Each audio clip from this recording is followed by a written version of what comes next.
B R Patil audio viral ಬೆನ್ನಲ್ಲೇ ಅತ್ತ ಕಾಗವಾಡ ಶಾಸಕ ರಾಜು ಕಾಗೆ ಸಹ ತಮ್ಮದೇ ಪಕ್ಷದ ಸರ್ಕಾರದ ವಿರುದ್ಧ ಗಂಭೀರ ಆರೋಪವನ್ನು ಮಾಡಿದ್ದಾರೆ. ಬಿಆರ್ ಪಾಟೀಲ್ನಂತಹ ಪರಿಸ್ಥಿತಿ ನನ್ನದು ಆಗಿದೆ, ನಾನು ಸಹ 2 ದಿನಗಳಲ್ಲಿ ರಾಜೀನಾಮೆ ಸಲ್ಲಿಸುತ್ತೇನೆ ಎಂದು ರಾಜು ಕಾಗೆ ಘೋಷಣೆ ಮಾಡಿದ್ದಾರೆ. ಕಾಮಗಾರಿ ವರ್ಕ್ ಆರ್ಡರ್ ಕೊಡೋದಕ್ಕೆ ಸರ್ಕಾರದಿಂದ ವಿಳಂಬ ಆಗುತ್ತಿದೆ. ನಾನು 2 ದಿನಗಳಲ್ಲಿ ಮುಖ್ಯಮಂತ್ರಿ ಭೇಟಿ ರಾಜೀನಾಮೆ ಸಲ್ಲಿಸಿದರೆ ಸಲ್ಲಿಸಬಹುದು ಎಂದಿದ್ದಾರೆ. 13 ಕೋಟಿ ರೂಪಾಯಿ ವೆಚ್ಚದಲ್ಲಿ 75 ಸಮುದಾಯದ ಭವನಗಳಿಗೆ ಅನುಮೋದನೆ ಸಿಕ್ಕಿದೆ. ಆದರೆ 2 ವರ್ಷದಿಂದ ವರ್ಕ್ ಆರ್ಡರ್ ಆಗ್ತಾ ಇಲ್ಲ ಎಂದು ಸಿದ್ದರಾಮಯ್ಯ ಸರ್ಕಾರದ ನಡೆ ಬಗ್ಗೆ ಬಹಿರಂಗವಾಗಿ ಅಸಮಾಧಾನ ಹೊರಹಾಕಿದ್ದಾರೆ. ರಾಜು ಕಾಗೆ ಹೇಳಿಕೆ ಪಕ್ಷದ ಒಳಗೆ ಹೊರಗೆ ತೀವ್ರ ಸಂಚಲನವನ್ನು ಮೂಡಿಸಿದೆ.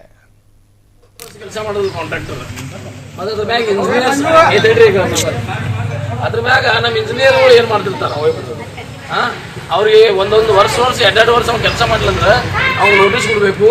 ಅವ್ನು ತೆಗೆದು ಮತ್ತೆ ಏನು ಮಾಡ್ತಾರ್ರಿ, ಕಾಂಟ್ರಾಕ್ಟ್ ಹಾಕ್ತಾರ ಯಾರ ಹೆಸರು ಮ್ಯಾಗ, ಯಾರಿಗೆ ಮಾರ್ಕೋತಾರ.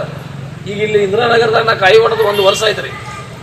ಅವನು ಹೆಸರು ಸಿದ್ದರಾಯ ಗಾಡಿ ಹೊಡ್ರೆ ಕೊಟ್ಟ ಅವ್ಗೆ 1 ವರ್ಷ ಆದ್ರೆ ಇನ್ನೂ ಕೆಲಸ ಮಾಡಿಲ್ಲ. ಮತ್ತೆ ಏನು ವ್ಯವಸ್ಥೆ ಜನ ಇಲ್ಲ ನಮ್ಮನ್ನ ಯಾಕೆ ಬಿಡ್ತಾರ ಅವ್ರು ನಮಗೆ?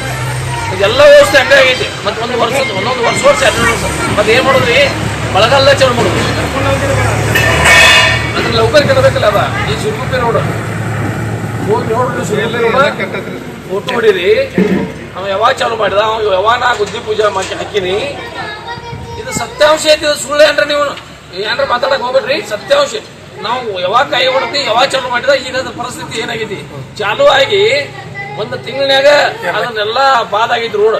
10 ವರ್ಷ ಹೆಂಗೆ ಹೋಗುದ, ರೊಕ್ಕ ಮಾತ್ರ 4 ಕೋಟಿ ಐತಿ ಅದ.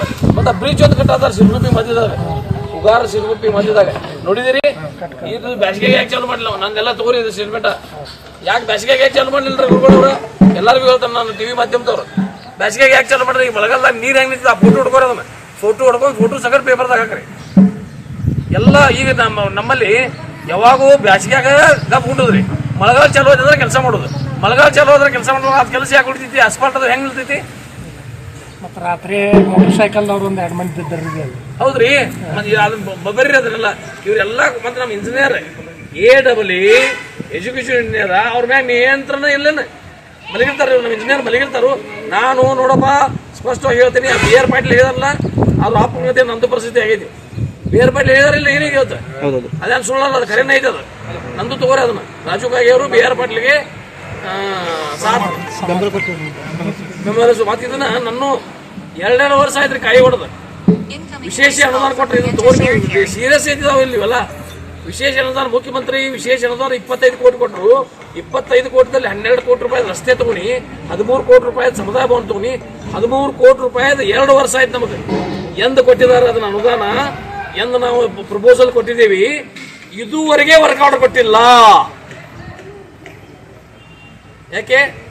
13 ಕೋಟಿ ರೂಪಾಯಿ ಮುಖ್ಯಮಂತ್ರಿಯ ವಿಶೇಷ ಅನುದಾನದಲ್ಲಿ 72 ಸಮುದಾಯ ಭವನಗಳಿಗೆ ಇನ್ನೂವರೆಗೆ ವರ್ಕ್ ಆರ್ಡರ್ ಕೊಟ್ಟಿಲ್ಲ. 25 30 ಇದೆ. ಈಗ ನಾನು ಇವ್ರಿಗೆ ಕೇಳಿದೆ, ವಾಲಿ ಅವರಿಗೆ 25 ಕೊಟ್ಟಿದ್ದೇವ್ರಿಗೆ, ಉಳಿದು ಯಾಕ 2 ವರ್ಷ ಬೇಕು ಒಂದು ಕೆಲಸ ಮಾಡ್ಲಕ್ಕ? ಇದು ಎಲ್ಲ ವ್ಯವಸ್ಥೆ ಅನ್ನೋದೆಲ್ಲ ರಾಜ್ಯದಲ್ಲಿ ಅಡ್ಮಿನಿಸ್ಟ್ರೇಷನ್ ಆಡಳಿತ ಸಂಪೂರ್ಣ ವಿಫಲವಾಗಿದೆ. ನನಗೆ ಮನಸ್ಸಿಗೆ ನೋವಾಗಿದೆ. ನಾನು ರಾಜೀನಾಮೆ ಕೊಡುವ ನಿಟ್ಟಿನಲ್ಲಿ ನನ್ನ ಮನಸ್ಥಿತಿ ಬಂದಿದೆ. ನಾನು 2 ದಿನದಲ್ಲಿ ಹೋಗಿ ಮುಖ್ಯಮಂತ್ರಿ ಭೇಟಿಯಾಗಿ ರಾಜೀನಾಮೆ ಕೊಟ್ಟರು ಅದಕ್ಕೇನು ಬಹಳ ಆಶ್ಚರ್ಯ ಇಲ್ಲ. ಸರ್, ವರ್ಕ್ ಆರ್ಡರ್ ಯಾಕೆ ಕೊಡ್ತಾ ಇಲ್ಲ ಸರ್ಕಾರದಿಂದ? ಅದನ್ನ ನಾನು ನಿಮಗೆ ಕೇಳ್ತಾ ಇದ್ದೆ, ಸರ್ಕಾರದವ್ರು ಯಾಕೆ ಕೊಡ್ತಾ ಇಲ್ಲ? 2 ವರ್ಷ ಆಯ್ತು ನಾ ಪ್ರಪೋಸಲ್ ಕೊಟ್ಟ. ಏನು ಸರ್, ಹಣಕ್ಕಾಗಿ ಬೆಡಕೆ ಇಡ್ತಾ ಇದಾರ? ಅದೇನ್ ದೇವ್ರಿಗೆ ಗೊತ್ತಪ್ಪ. ಈಗ BR ಪಾಟೀಲ್ ಅವ್ರು ಹೇಳ್ತಾ ಇದ್ದಾರೆ ಸರ್, ಹಂಗ ಆಗ್ತಿರ್ಬೇಕು. ಮತ್ತ 2 ವರ್ಷ ಕೊಡ್ತೀನಿ, ಇದ್ರ ಅರ್ಥ ಏನ? ಕಳಪೆ ಕಾಮಗಾರಿ ಆದ ಗುತ್ತಿಗೆದಾರ ಮೇಲೆ 2 ವರ್ಷ ಕೆಲಸ. ಕ್ಷಣ ಕ್ಷಣದ ಸುದ್ದಿಗಳಿಗಾಗಿ ಫ್ರೀಡಂ ಟಿವಿ ಸಬ್ಸ್ಕ್ರೈಬ್ ಮಾಡಿ, ಲೈಕ್ ಮಾಡಿ ಹಾಗೂ ಫಾಲೋ ಮಾಡಿ. ಹೊಸ ಸುದ್ದಿಗಳ ನೋಟಿಫಿಕೇಶನ್ಗಾಗಿ ಬೆಲ್ ಐಕಾನ್ ಮೇಲೆ ಕ್ಲಿಕ್ ಮಾಡಿ.